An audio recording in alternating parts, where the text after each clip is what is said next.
লক্ষ্মীর ভান্ডার তার বৃদ্ধি ঘটেনি টাকার। চাকরি কই 2021-এ বলেছিল 1.5 লক্ষ লোকের চাকরি হবে, কর্মসংস্থান হবে, সেই আলোচনাই তোলেনি। ৮০,০০০ সামথিং কোটি টাকা ঋণ নেওয়ার প্রস্তাব হয়েছে। অর্থাৎ ঋণ করে রাজ্য চলবে, বুঝতে পারছেন? ফলে বাজেট যাই থাক, বাংলা আরও বেশি ঋণগ্রস্ত হচ্ছে। পে কমিশন দিতে পারে অথবা 10% দিতে পারে, সরকারি কর্মীদের খুশ করে দিয়ে ভোটের মঞ্চে ঢুকিয়ে দিতে পারে। আশা কর্মীদের জন্য মোবাইল ফোন, আগে উচ্চ মাধ্যমিক ছাত্রদের জন্য মোবাইল ফোন ছিল, 10,000 টাকা চলে গেল ক্যাশ টাকা। ফোন কিনলো না কিনলেও প্রয়োজন আছে কিনা, দরকার কি আছে, মানুষ যাবে কোথায়? ফলে যাই করুক নাই করুক, এই বাজেটে নিয়োগের কোনো গল্প নেই। রাজ্য বাজেট নিয়ে কি বলবেন? গতকালে যে বাজেট পেশ করা হয়েছে, কালকে রাজ্য বাজেট মনমোহিনী জনমোহিনী। 2026 সামনে, পুরো অঙ্ক কষা হয়েছে সামনে। 2026 আসিতেছে, এখন এমন কর্ম করিতে হইবে যাতে 26টা উতরে যায়। সেই লক্ষ্যই বাজেট, সেই লক্ষ্যই বাজেট। আমি বাজেটে যেটা দেখেছি যে লক্ষ্মীর ভান্ডার তার বৃদ্ধি ঘটেনি টাকার। কেন ঘটেনি? তার অন্যতম কারণ হচ্ছে, এখন যদি লক্ষ্মীর ভান্ডার বেড়ে যায়, মানুষ ভুলে যায়, মানুষ দ্রুত ভুলে যায়।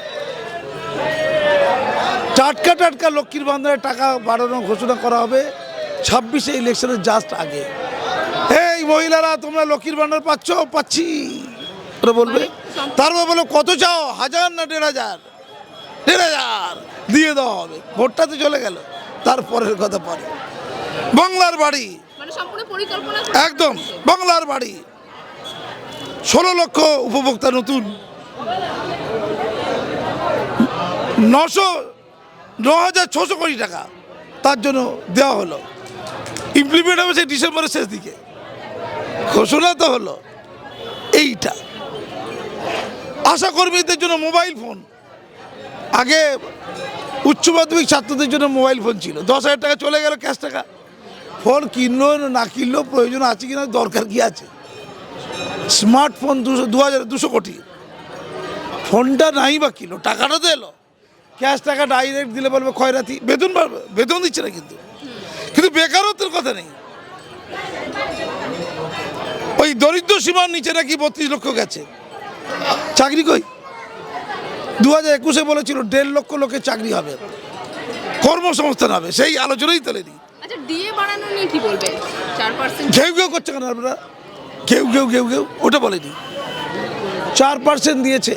আমি বঙ্গবাসীকে বলে রাখি, দেবে দেবে দেবে, স্বপ্ন দেখুন। কবে দেবে জানেন? জাস্ট ভোটের আগে 2026-এর জানুয়ারি মাসে 10% দেবে, অথবা পে কমিশন ঘোষণা করবে। এখন দিলে লোক ভুলে যাবে, স্মৃতিশক্তি স্মৃতিশক্তি মানুষ ভুলে যাবে। তাই 2026-এর আগে পে কমিশন দিতে পারে অথবা 10% দিতে পারে, সরকারি কর্মীদের খুশ করে দিয়ে ভোটের মঞ্চে ঢুকিয়ে দিতে পারে। অর্থাৎ আশায় মরে চাষা নয়, আশা করুন। 4% কিচ্ছু নয়, জাস্ট খেলাধুলো। বকবেন না কিন্তু, বকলে ঘেউ ঘেউ বলে দেবো, এইটা হচ্ছে কথা। মানে কেন্দ্রীয় যে বাজেট পেশ করা হলো, ভোটকে সামনে রেখে, দিল্লি ইলেকশন সামনে, বিহার ইলেকশন আছে, সেখানে কি এই পশ্চিমবঙ্গের বাজেটকেও কি পশ্চিমবঙ্গের ইলেকশনকে সামনে রেখেই রাখা হচ্ছে? সেটাই বলছে সবই তাই। দিল্লিতে 12 লক্ষ পর্যন্ত ট্যাক্স ফ্রি, 12 লক্ষ পর্যন্ত। জীবনদায়ী যে ওষুধ, ক্যান্সারের মতো ওষুধ, সেই ওষুধ শুল্ক ফ্রি করা আছে, কম শুল্ক করা, ট্যাক্স কমিয়ে দেওয়া হচ্ছে। ধন্যবাদ দেওয়া উচিত, গালাগাল দিচ্ছে। কারো পৌষ মাস, কারো সর্বনাশ, কেউ কারো ভালোটা দেখতে পায় না। পশ্চিমবঙ্গে কী পরিমাণ বাজেটে টাকা খরচা হয়েছে তার চেয়ে বড় কথা, 2025-26 সালে বিশাল পরিমাণ ঋণ নেওয়ার কথা বলা হয়েছে। 83,000 কত কোটি টাকা, 83,000 সামথিং কোটি টাকা ঋণ নেওয়ার প্রস্তাব হয়েছে। অর্থাৎ ঋণ করে রাজ্য চলবে, বুঝতে পারছেন? ফলে বাজেট যাই থাক, বাংলা আরও বেশি ঋণগ্রস্ত হচ্ছে। আমরা ইতিমধ্যে এইটা হচ্ছে আলোচ্য বিষয়। অর্থমন্ত্রীও বলেছেন বাংলাকে নিয়ে, একদম বাজেট পেশ করার আগের দিনই বলেছিলেন যে বাংলা এখন সমগ্র দেশে যে একটা সামগ্রিক জিডিপিতে কতটা অংশ আগের থেকে কতটা নিচে নেমেছে এটা নিয়ে।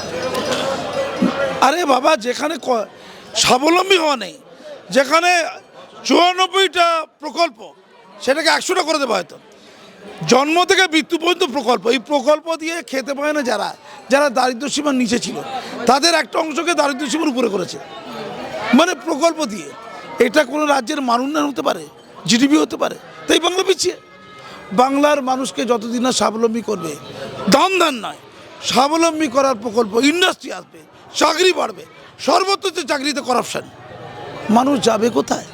ফলে যাই করুক নাই করুক, এই বাজেটে নিয়োগের কোনো গল্প নেই, স্বাবলম্বী হওয়ার কোনো গল্প নেই, স্বয়ংসম্পূর্ণ হওয়ার কোনো গল্প নেই, আত্মনির্ভরশীল বাংলার কোনো গল্প নেই।